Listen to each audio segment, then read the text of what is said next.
Hey there, Psych2Go fans. Welcome back to another Psych2Go video. Here's to another year of making psychology more fathomable and accessible. So let's begin. Isn't finding love and happiness often considered the pinnacle of life goals? And don't we all hold personal relationships as the key to achieving this goal? In fact, research supports that the most important determinant for a person's happiness is the quality of their relationships. We spend years trying to figure out where our hearts belong, and when we finally know the answer, we sometimes can't help but run away in fear.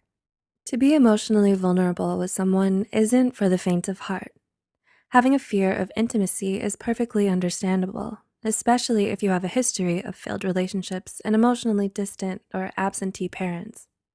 It leads us to pushing away those we love most, often without meaning to. We constantly doubt the stability and security of our relationships. We waste so much time stewing in indecision that we miss our chance to be with them. With that said, here are 7 telltale signs you may be suffering from a fear of intimacy. 1. You're afraid of abandonment. Oftentimes, a fear of intimacy stems from a deep-seated and unresolved fear of abandonment. Those who grew up with neglectful parents and have an anxious avoidant attachment style are most likely to develop this fear.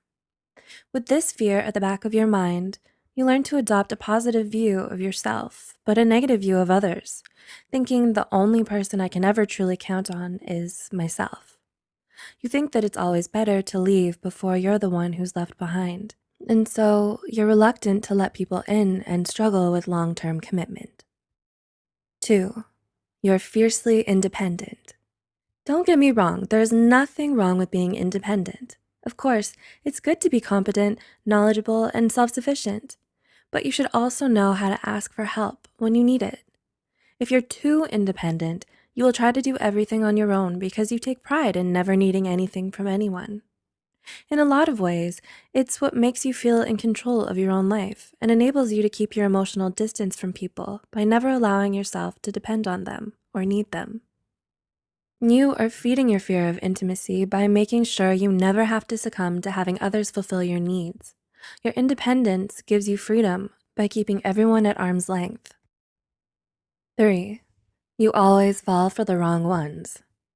Do you have a history of falling in love with all the wrong guys or girls? Do you find yourself attracted to people who are emotionally unavailable or distant in some way, or maybe abusive, rude, or unfaithful to you? Picking unhealthy partners is a common characteristic seen in those who have a fear of intimacy, because it allows them to avoid getting too close to a person or ever having a stable or secure future with them. You might find damaged, aloof, or complicated people more appealing because you want to avoid intimacy, and thus end up rejecting the ones who are actually more sincere to commit. 4. You tend to be flaky. Being flaky means to be inconsistent in our behavior towards others. So when people get too close to you, your first instinct is to push people away. Do you sometimes ghost your friends after spending a lot of quality time with them? Have you ever opened up to your partner about something deep and personal, but then stopped calling and talking to them for a few days? These behaviors show that having an honest emotional connection with someone scares you. So you try to keep your distance and stop yourself from getting too attached to them. Since they have come too close for your comfort, you run in the opposite direction to nullify any budding connection and to keep yourself from getting hurt. 5. You're a perfectionist. It's normal to want the people you love to think well of you, but you shouldn't try to show them the perfect version of yourself only all the time. If you're a perfectionist, chances are you'll have a hard time letting others see your shortcomings and your flaws. You're afraid you'll be rejected because of them, or maybe you don't even want to admit to yourself that you have them. You tend to intimidate people by always putting up a perfect front, making others reluctant to approach you as they find it hard to match your level. This facade keeps everyone at bay, but it's important that you learn how to be open and vulnerable with the people you care about, and that you trust them enough to let them see your flaws. 6. You're a workaholic. When you're practically married to your job, it barely leaves room in your life for any kind of relationship whatsoever. Maybe you're pouring so much of yourself into your job because you want to deflect your focus away from your personal issues and avoid having to confront them. You use your job and how you're too busy doing it as an excuse for not being able to form or maintain healthy and lasting relationships. People who are afraid of intimacy often throw themselves into their work to avoid having to commit to something serious. So if you're a workaholic, ask yourself if this is the reason why. 7. You sabotage your relationships. It goes without saying, of course, that people who are afraid of intimacy will often sabotage their own relationships. This is why having this kind of fear can be so destructive, because it robs you of the opportunity to have happy, stable, and functional relationships. You may be doing it unknowingly by failing to communicate well or not expressing your feelings to others, or you might be deliberately doing things you know could hurt or upset the ones you love. In fact, studies show that people who cheat on their partners often do so because they have a fear of intimacy.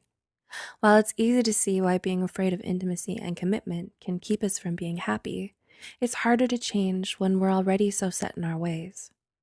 Painful memories, messy breakups, and unhappy early childhood experiences can leave us with a lot of emotional baggage. We'll likely have to work through for years to come, but it doesn't always have to be that way. There's no need to let these negative experiences define you and keep haunting you for the rest of your life. With diligence and support, you have the power to overcome your fear of intimacy and commit to a healthy, emotionally fulfilling relationship. The first step, however, is to simply recognize the signs. Did you find yourself nodding along to any of these signs? If so, are you ready to commit to breaking the vicious cycle now that you realize how truly damaging it could be? Did these points clarify the reasons for your fear? Do let us know in the comments below, and don't forget to share with those who might benefit from this video. As always, thanks so much for watching.